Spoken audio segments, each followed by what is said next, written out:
പരിശീലിക്കുന്നവരുടെ പരാജയവും പരിശീലിക്കാത്തവരുടെ വിജയവും താൽക്കാലികമായിരിക്കും. മിന്നിയോ? പരിശീലിക്കുന്നവരുടെ പരാജയവും പരിശീലിക്കാത്തവരുടെ വിജയവും താൽക്കാലികമായിരിക്കും. ഒന്ന് വ്യക്തമാക്കാം, പലർക്കും മിന്നിയിട്ടുണ്ടാകും, എങ്കിലും ഒന്ന് വ്യക്തമാക്കാം. ഈ ഒരു കാര്യം ഒന്ന് ചിന്തിച്ചു നോക്കൂ. ഏത് മേഖലയാകട്ടെ, ഏത് മേഖലകൾ തന്നെയാകട്ടെ, ഏതായാലും പരിശീലിക്കുന്നവരുടെ റിസൾട്ടും പരിശീലിക്കാത്തവരുടെ റിസൾട്ടും എന്തായാലും വ്യത്യാസമുണ്ടായിരിക്കും, അല്ലേ? ഏത് മേഖലയാണെങ്കിലും അതിനാവശ്യമായ പരിശീലനം, പരിശീലിക്കുന്നവരുടെ റിസൾട്ടും പരിശീലിക്കാത്തവരുടെ റിസൾട്ടും എന്തായാലും വ്യത്യാസം ഉണ്ടായിരിക്കും.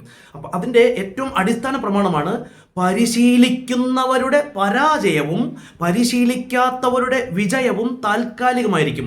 ഉദാഹരണം എടുത്താൽ, സംഗീതം പരിശീലിക്കാത്ത ഒരാൾക്കും ആയുഷ്കാലം മുഴുവൻ നോക്കിയാൽ 2, 3, 4, 5, 6 പ്രാവശ്യം സംഗീത മത്സരങ്ങളിൽ 1ാം സമ്മാനം പോലും കിട്ടിയേക്കാം. വല്ല വാർഡ് തല മത്സരങ്ങളിലോ ഓണാഘോഷ പരിപാടികളിലോ പഞ്ചായത്ത് തല മത്സരങ്ങളിലോ പോലും ആയുഷ്കാലം മുഴുവൻ നോക്കിയാൽ ചിലപ്പോൾ ഒരു 4, 5 പ്രാവശ്യം 1ാം സമ്മാനം പോലും കിട്ടിയേക്കാം.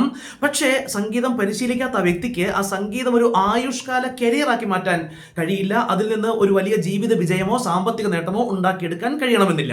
പക്ഷേ സംഗീതം പരിശീലിക്കുന്ന ഒരാൾക്ക് സീരിയസ് ആയി പരിശീലിക്കുന്ന ഒരാൾക്ക് ആയുഷ്കാലം മുഴുവൻ നോക്കിയാൽ ഒരു 4, 5, 10, 20, 30 പ്രാവശ്യം പരാജയങ്ങൾ നേരിട്ടേക്കാം. പക്ഷേ എന്നിരുന്നാലും അവർക്കത് ആയുഷ്കാലം മുഴുവൻ ഒരു കരിയർ ആക്കാൻ കഴിയും. അതിൽ നിന്ന് വിജയം ഉണ്ടാക്കാൻ കഴിയും. സാമ്പത്തിക നേട്ടം ഉൾപ്പെടെയുള്ള ജീവിത വിജയങ്ങൾ ഉണ്ടാക്കിയെടുക്കാൻ കഴിയും. അതാണ് ആ പറഞ്ഞതിനർത്ഥം. പരിശീലിക്കുന്നവരുടെ പരാജയവും പരിശീലിക്കാത്തവരുടെ വിജയവും താൽക്കാലികമായിരിക്കും. അത് ഏത് മേഖലയിലായാലും.